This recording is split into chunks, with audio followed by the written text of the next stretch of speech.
بسم اللہ الرحمن الرحیم، السلام علیکم۔ آج ہم مائی ڈیئر اسٹوڈنٹ تلخیص لکھنے کا طریقہ جو ہے اس کو امتحانی نقطہ نظر سے سیکھیں گے۔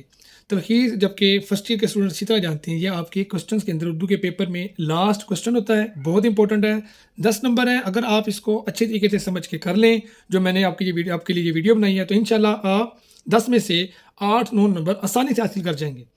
جبکہ بہت سے اسٹوڈنٹس ہیں جو تلخیص کو غلط طریقے سے لکھتے ہیں اور ان کو نمبر بھی نہیں ملتے۔ آئیے اب ہم اس کے لیے کچھ اصول ہیں اس کو ڈسکس کرتے ہیں۔ سب سے پہلا پوائنٹ ہے کہ تلخیص کا سوال پرچے کا آخری سوال ہوتا ہے اور طالب علم کو اسے اٹیمپٹ بھی آخر میں کرنا چاہیے۔ سیکنڈ نمبر پر ہے کہ اس سوال کے لیے طالب علم کے پاس کم از کم 30 منٹ تک کا وقت ہونا چاہیے، چنانچہ اس کے لیے ضروری ہے کہ طالب علم پہلے سوالوں کو دیے جانے والے وقت کی ایڈجسٹمنٹ اس طرح سے کریں کہ آخر میں ان کے پاس اس سوال کے لیے 30 منٹ بچ جائیں۔ پوائنٹ 3 ہے جی، تلخیص کے لیے دی گئی عبارت کو 3 دفعہ پڑھیے۔ پہلی دفعہ مفہوم سمجھنے کے لیے کہ اس عبارت میں کیا کہا گیا ہے، اور دوسری دونوں دفعہ اس نقطہ نظر سے کہ عبارت میں بیان کیے گئے مفہوم کو مختصر کیسے کرنا ہے۔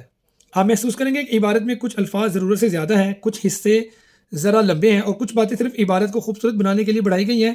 انہیں ظاہری چیزوں کو اصل عبارت سے خارج کر کے اپنے الفاظ میں لکھنا تلخیص نگاری ہے۔ عبارت میں استعمال کیے گئے الفاظ کے سلسلے میں آپ دیکھیں گے کہ اگر ایک ہی مفہوم کو ادا کرنے کے لیے دو الفاظ استعمال کیے گئے ہیں تو ان میں سے ایک لفظ آسانی سے حذف کیا جا سکتا ہے۔ مثال کے طور پر اگر جملہ یوں ہو کہ بادشاہ میں شجاعت و دلیری، فیاضی و سخاوت اور تقوی و خدا ترسی جیسی بے پناہ خوبیاں تھیں، تو اس جملے کو مختصر کر کے یوں لکھا جا سکتا ہے کہ بادشاہ میں شجاعت، فیاضی اور تقوی بہت تھا۔ جن زائد الفاظ کو آپ نے تلخیص کے وقت حذف کرنا ہے یعنی چھوڑ دینا، ان پر سوالیہ پرچے پر ہی نشان لگا لیجیے۔ عبارت میں استعمال ہونے والے جملوں کے بارے میں بھی آپ دیکھیں گے کہ کچھ جملے طویل ہیں، کچھ ایک ہی مفہوم کو واضح کرتے ہیں۔ ایسے جملوں کو مختصر کرنے یا بالکل حذف کرنے کی کوشش کیجیے۔ مثلا اصل عبارت میں کوئی جملہ یوں ہو، پاکستان کی تاریخ میں جب کوئی مشکل مقام آیا، جب بھی کسی فتنے نے سر اٹھایا، جب بھی کوئی آفت آئی، جب بھی کوئی گڑبڑ ہوئی، تو اس جملے کو آپ مختصر کر کے کیسے لکھیں گے؟ جب بھی پاکستان پر کوئی مصیبت آئی۔ عبارت میں جن جملوں کو آپ زائد سمجھیں گے انہیں کاٹ دینے سے مفہوم پر کوئی اثر نہیں پڑے گا۔ سوالیہ پرچے پر ان جملوں کو بھی کاٹ دیں۔ یہ بات ذہن میں رکھیے گا کہ تلخیص صرف ان الفاظ جملوں کی نہیں بلکہ پوری عبارت کی ہوتی ہے، اس لیے عبارت کی بحیثیت مجموعی مفہوم کو سمجھیے اور اہم نکات پر بھی نشان لگا لیجیے جنہیں آپ نے تلخیص میں بیان کرنا ہے۔ تلخیص کے لیے دی گئی عبارت میں اگر ندائیہ اور سوالیہ فقرے ہیں تو تلخیص کرتے وقت انہیں سادہ جملوں میں ڈال لیجیے۔ اگر عبارت مکالماتی انداز پر مشتمل ہے تو اسے بھی عام بیانی انداز میں تبدیل کر لیجیے۔ اگر عبارت میں کوئی شعر موجود ہے تو تلخیص میں اسے لکھنے کی ضرورت نہیں۔ اسی طرح اگر عبارت میں کوئی مشہور مفکر کا قول درج ہو تو تلخیص میں سے اسے بھی بیان نہ کریں، کیونکہ اشعار اور اقوال عام طور پر عبارت میں بیان کیے گئے کسی نقطے کی تائید یا وضاحت کے لیے بیان کیے جاتے ہیں، اور تلخیص میں آپ کو وضاحت نہیں بلکہ مختصر کر کے لکھنا ہوتا ہے۔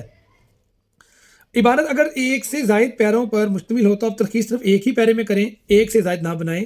تلخیص کرتے ہوئے عبارت میں بیان کیے گئے مفہوم پر اپنی طرف سے کوئی تنقید و تبصرہ نہ کریں۔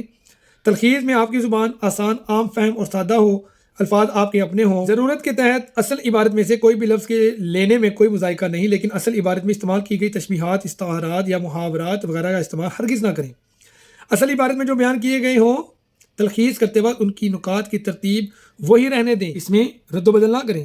مدرجہ والا اصولوں کو مد نظر رکھ کر جو تلخیص آپ کے ذہن میں آئے اسے اپنی جوابی کاپی پر رف عمل کے خانے میں لکھ لیں، اسے پڑھیں اور دیکھیں کیا اس میں اوپر بیان کیے گئے اصولوں کے علاوہ مدرجہ ذیل خوبیاں پائی جاتی ہیں۔ وہ کون سی ہیں؟ کہ تلخیص کی زبان سادہ، عام فہم اور آسان ہے؟ کیا تلخیص زیادہ تر آپ کے اپنے الفاظ پر مشتمل ہے؟ کیا تلخیص میں جو نکات آپ نے درج کیے ہیں وہ اسی ترتیب سے جو کہ اصل عبارت میں درج ہیں؟ تلخیص میں ربط اور تسلسل ہے، کسی قسم کا جھول تو نہیں ہے؟ تلخیص میں زبان و بیان کی تو کوئی غلطی نہیں؟ اگر ان تمام باتوں پر آپ مطمئن ہیں تو سمجھ لیں کہ آپ نے بالکل درست تلخیص کی ہے۔ اسے اپنی جوابی کاپی پر مطلوبہ جگہ لکھ دیں اور رف عمل پر لکیر لگا دیں۔ اب آ جائیں عنوان لکھنے کے لیے ضروری ہدایت کیا ہے کہ تلخیص کے بعد اگلا مرحلہ دی گئی عبارت کا مناسب و موزوں عنوان تجویز کرنا ہے۔